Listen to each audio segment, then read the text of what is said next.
अस्सलाम वालेकुम। हमारे साथ आज रमज़ान मदनी साहब तशरीफ़ फरमा हैं। ये आज आपको अबुल कलाम आज़ाद के बारे में मुख्तसर सा तारुफ़ देंगे कि ये उनकी किस बात से मुतासिर हुए। बिस्मिल्लाहिर्रहमानिर्रहीम। मौलाना अबुल कलाम आज़ाद के बारे में पहले तो हमने अपने ज़माना तालिब इल्मी में जो कुछ भी सुना वो मनफ़ी ही था। फिर जो मुताला पाकिस्तान वग़ैरह की किताबें हैं उनमें भी मौलाना अबुल कलाम आज़ाद के बारे में कोई अच्छी बात हमें नहीं मिली थी, तो जहन में उनका मनफ़ी तासुर ही था। तो इसी मनफ़ी तासुर की वजह से उनकी कोई किताब इब्तदाई अय्याम में हमारे ज़ेर मुताला नहीं रही, लेकिन फिर मुख्तलिफ़ मकामात से हमें उनकी कुछ मुस्बत चीज़ें पढ़ने को मिलीं, तो दिल में शौक़ पैदा हुआ कि अबुल कलाम आज़ाद के बारे में पढ़ा जाए। तो अबुल कलाम आज़ाद की जो सबसे पहले मैंने किताब पढ़ी है, उससे मुझे अबुल कलाम आज़ाद की शख्सियत की अबकरियत का बहुत खुलकर अंदाज़ा हुआ।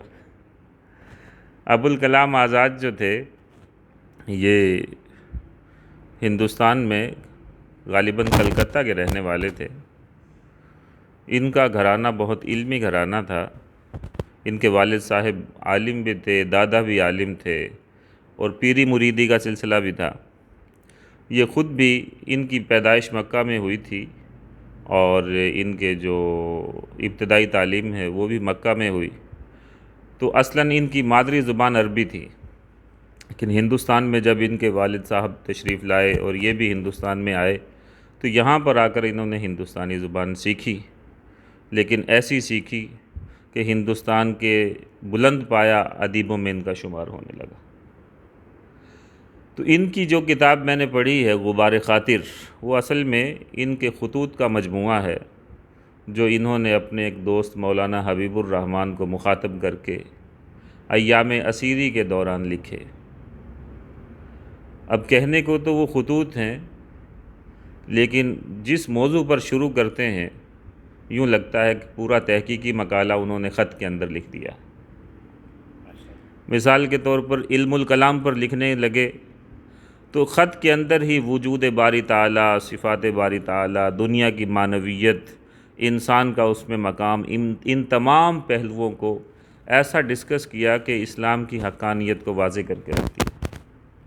मौसीकी पर लिखने लगे तो हिंदुस्तान में इल्म मौसीकी का आगाज़, इर्तिका, ईरानी मौसीकी, अरबी मौसीकी, उनके नुमायाँ ख़त व ख़ाल, नुमायाँ असातिज़ा और उनकी आपस में एक दूसरे से जो मुख्तलिफ़ ख़ुसूसियात हो सकती थी, उन तमाम पर सैर हासिल बहस करते हुए 26 सफ़हात का मकाला लिख दिया एक ख़त के अंदर। इसी तरह अपने कैद खाने के क़याम के दौरान अपने उनके कमरे में चिड़ियों के कुछ घोंसले थे। उन घोंसलों के साथ जो उनका ताल्लुक़ रहा और उन चिड़ियों को उन्होंने किस तरह अपना गर्विदा बनाया और इतना उनको अपने से राम कर लिया कि अपनी हथेली पर दाने रखते तो चिड़ियाँ आकर उनकी हथेली पर बैठकर दाने खाने लगती। इस वाक़े को बयान करने के लिए ऐसी मंजरकशी की और ऐसी जुज़ियात को बयान किया कि कम अज़ कम 20 सफ़हात पर मुश्तमिल एक रिसाला बन गया। तो ये उनके कैद-ओ-बंद के अय्याम के ख़ुतूत हैं, जो कहने को तो ख़ुतूत हैं लेकिन मुख्तलिफ़ उलूम व फ़नून का हसीन मुरक्का हैं। इसको पढ़कर मुझे इस बात का दाइया पैदा हुआ कि मौलाना अबुल कलाम आज़ाद की जो कुतुब मुयस्सर हो सकें उनको बिल इस्तियाब पढ़ा जाए, ताकि उलूम व फ़नून की नई जिहात जो आज तक हमसे पोशीदा थीं वो हम पर वाज़े हो सकें। तो मैं आप सबको भी रिकमेंड करूँगा कि कम अज़ कम मौलाना अबुल कलाम आज़ाद की कोई एक किताब जो आपको पसंद हो उसको पढ़ें, और मुझे उम्मीद है कि अगर आपने एक किताब को पढ़ लिया तो आप मौलाना आज़ाद की तमाम कुतुब को बिल इस्तियाब पढ़ने पर मजबूर हो जाएंगे। वस्सलाम। इसमें हम डॉक्टर साहब से एक और सवाल करेंगे वो ये कि मौलाना अबुल कलाम आज़ाद की जो तसानीफ़ हैं वो तलबा के लिए और आम लोगों के लिए किस तरह फ़ायदेमंद साबित हो सकती हैं? क्या तलबा ही उससे फ़ायदा उठा सकते हैं या एक आम आदमी जो तालिब इल्म मतलब प्रोफेशनली तो नहीं है, तो क्या वो भी उससे फ़ायदा उठा सकता है या नहीं? ان کی کتب جو ہیں وہ مختلف نوعیتوں کی ہیں. مثال کے طور پر ان کی ایک کتاب ترجمان القرآن ہے، قرآن کریم کی مختصر تفسیر ہے، تو ہر مسلمان کے پڑھنے کے لائق ہے.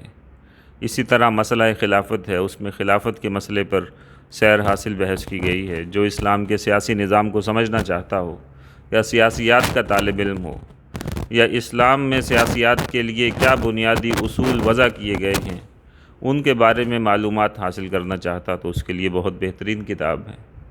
اسی طرح جو ارکان اسلام ہیں ان کے فلسفے کو جو جاننا چاہتا ہو کہ نماز کی فلسفی کیا ہے، روزے کی کیا ہے، زکوٰۃ اور حج کی فلسفی کیا ہے، تو اگر جو بندہ ان چیزوں کو گہرائی میں جا کر سمجھنا چاہتا ہو تو اس کے لیے مولانا آزاد کی کتاب ارکان اربع کا فلسفہ اس کو پڑھے.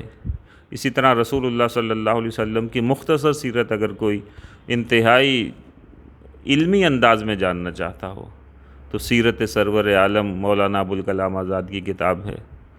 تو قصہ مختصر یہ کہ مولانا آزاد کی کتابیں ہر اس شخص کے لیے مفید ہیں جو علم کا شوق رکھتا ہو، مطالعہ کا وقت رکھتا ہو، اور علوم کو سمجھ بوجھ کے لیے اس کے پاس مناسب صلاحیت بھی موجود ہو. کیونکہ بہرحال مولانا بہت بڑے عالم ہیں، تو ان کی ایک علمی زبان ہے اور علمی اور استدلالی انداز ہے جس کو سمجھنے کے لیے بھی ایک خاص سطح کی صلاحیت کی ضرورت ہے. ماشاءاللہ جی، ہم نے آج ڈاکٹر صاحب سے بہت ہی مفید ٹاپک پہ بات کی. تو انشاءاللہ نیکسٹ سیشن میں ہم اسی طرح کسی اچھے ٹاپک پہ بات کریں گے. تب تک کے لیے اللہ حافظ.